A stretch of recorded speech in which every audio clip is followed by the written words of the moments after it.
to come, which is here's this huge bloated sector that exists within the context of all these experts saying, we got to focus on China, we got to focus on China, we got to focus on China. Okay, great. Let's pull back our spending on some of these other theaters.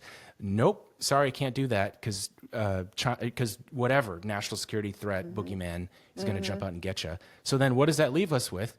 These broadly popular entitlement programs that they're going to target. And so I'd be very worried about that. Not to mention the fact that Elon himself, owner of SpaceX, is a huge government contractor and has a conflict in that regard. So, my view is if they're able to focus, they have tweeted and posted some about military waste, and if they go ahead and do that, that's great. And I'll be, despite my personal history with Elon, I'll be the first to give him credit if they go after that part of the budget, the military budget. But as it stands, it just seems unlikely. Yeah, I mean, it sort of drives me crazy how few people mention what you just mentioned, which is this is not a disinterested actor here, right, acting out of the goodness of his heart. It's a huge contractor. He is literally one of the largest Pentagon contractors. Not to mention, he has all kinds of enforcement actions against him and his companies for labor violations. He is suing to completely end the National Labor Relations Board. He's entangled with the SEC and securities violations. There are allegations of employment discrimination, of environmental degradation, and now you've just handed over this whole of government mandate. And, do I think he'll be able to cut $2 trillion? No, because the entirety of the federal government discretionary budget is $1.6 trillion. So it's just not feasible to cut that amount of dollars in modern American in today's day and age. But they have been evaluating ways that they could unilaterally, without needing Congress, be able to cut spending.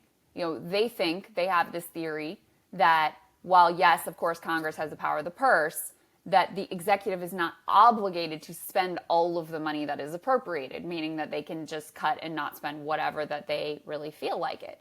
So it's not like they're going into this with the sense of just like, oh, we're going to prepare a report and then we'll see what our congressional legislators want to do.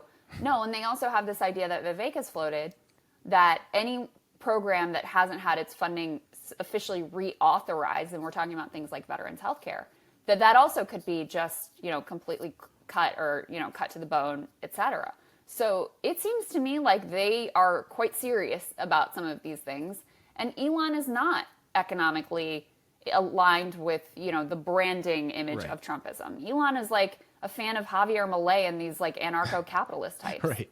Exactly. That's what I was saying before about the schizophrenia character of. It's definitely different from the first administration. I'm not saying it's the same, but they don't seem to agree on things, and they're constantly contradicting each other, and it's unclear to what extent Trump is even aware of that. But I will say isn't this surreal to watch?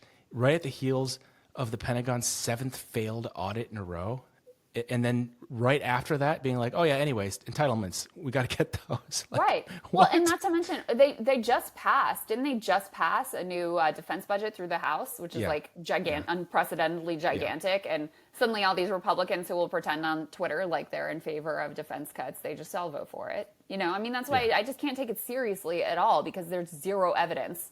Trump, last administration, increased the defense budget every single time. Yeah. So you really think a guy who's one of the Pentagon's biggest contractors is really going to take a hatchet to defense spending? Like, who are we kidding here? Yeah.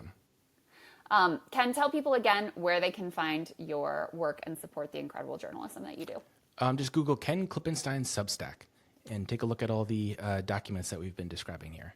Amazing. Well, thank you, Ken, and thank you guys so much out there for watching and supporting this show, Crystal Cal and Friends, which you can subscribe to on Substack, and we've really appreciated. We've seen, I'm sure as you have more than us, Ken, but we've seen an uptick after the election. I think there's a lot of liberals out there who are sort of, feel abandoned by and misled and lied to by places like MSNBC and, really betrayed with things like Joe and Mika just going down to Mar-a-Lago and making nice and sucking up to Trump after calling him Hitler 2 weeks earlier. Like, I think there's an opening for people. So that part is at least a little bit hopeful.